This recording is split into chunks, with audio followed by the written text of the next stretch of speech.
ఉపాధ్యాయులందరికీ ఉపాధ్యాయులందరికీ నా తోటి విద్యార్థులకు 80వ స్వాతంత్ర దినోత్సవ శుభాకాంక్షలు. పెద్దలకు నా నమస్సులు. దేశ స్వాతంత్ర్యం కోసం త్యాగాలు చేసిన మహానుభావులు ఎందరెందరో. అందులో ఒకరైన సర్దార్ వల్లభాయ్ గురించి పెద్దల అనుమతితో కొన్ని మాటలు మీ ముందుంచుతాను.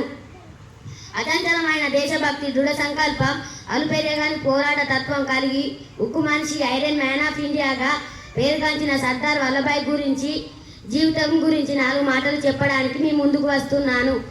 నా పేరు యశ్వంత్. నేను 8వ తరగతి చదువుతున్నాను. సర్దార్ వల్లభాయ్ పటేల్ 1875వ సంవత్సరంలో అక్టోబర్ 31న గుజరాత్లోని నాడాయాల్ గ్రామంలో జన్మించారు. ఇతని తండ్రి జవేరీభాయ్ పటేల్, తల్లి లాడ్భాయ్. వల్లభాయ్ చిన్నతనం నుండి ధైర్యశాలి, దృఢ సంకల్పం గలవారు. భారతదేశ స్వాతంత్ర్య పోరాటంలో పటేల్ గారు కీలక పాత్ర పోషించారు. ముఖ్యంగా బార్డోలి సత్యాగ్రహం ద్వారా రైతుల పక్షాన నిలిచి బ్రిటిష్ ప్రభుత్వానికి ఎదురు నిలిచి విజయాన్ని సాధించారు. అప్పుడే ప్రజలు ఆయనను సర్దార్ అనే బిరుదునిచ్చారు. మన దేశానికి స్వాతంత్ర్యం వచ్చిన తర్వాత మొదటి హోంమంత్రి మరియు ఉప ప్రధానమంత్రిగా భారతదేశ ప్రజలకు సేవలందించారు.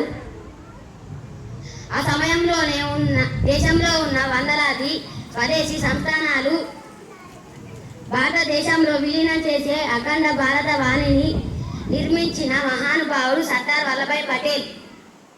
ఆయన చూపిన దృఢ సంకల్పానికి గుర్తుగా ఆయనను ఉక్కు మనిషి, ఐరన్ మ్యాన్ ఆఫ్ ఇండియాగా గౌరవంగా పిలుచుకుంటాం. పటేల్ గారి జన్మదినాన్ని పురస్కరించుకొని ప్రతి సంవత్సరం అక్టోబర్ 31న రాష్ట్రీయ ఏకతా దివస్, నేషనల్ యూనిటీగా జరుపుకుంటాం. స్టాచ్యూ ఆఫ్ యూనిటీ అనేది సర్దార్ ఐకతా విగ్రహం. దీనిని గుజరాత్ రాష్ట్రంలోని నర్మదా నది వద్ద కేవేడియా ప్రాంతంలో అత్యంత ఎత్తున విగ్రహాన్ని భారతదేశ ప్రభుత్వం ఏర్పాటు చేసి అతనిని గౌరవించింది. దేశ ఐక్యతను, మన అఖండ భారతావనిని రక్షించుకోవడమే మన పటేల్కు నిచ్చే నిజమైన నివాళి.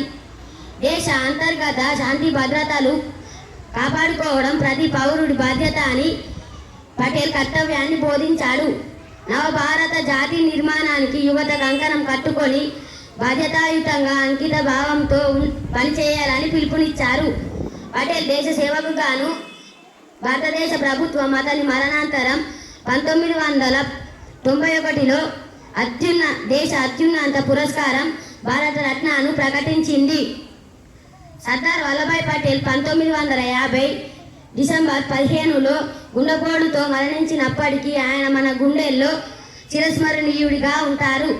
నాకు సర్దార్ వల్లభాయ్ గురించి చెప్పడానికి అవకాశం ఇచ్చిన పెద్దలందరికీ ధన్యవాదాలు తెలియజేస్తూ ముగిస్తున్నాను. ధన్యవాదాలు. జై భారత్, జై జై అఖండ భారత్, అఖండ భారత్, అఖండ భారత్.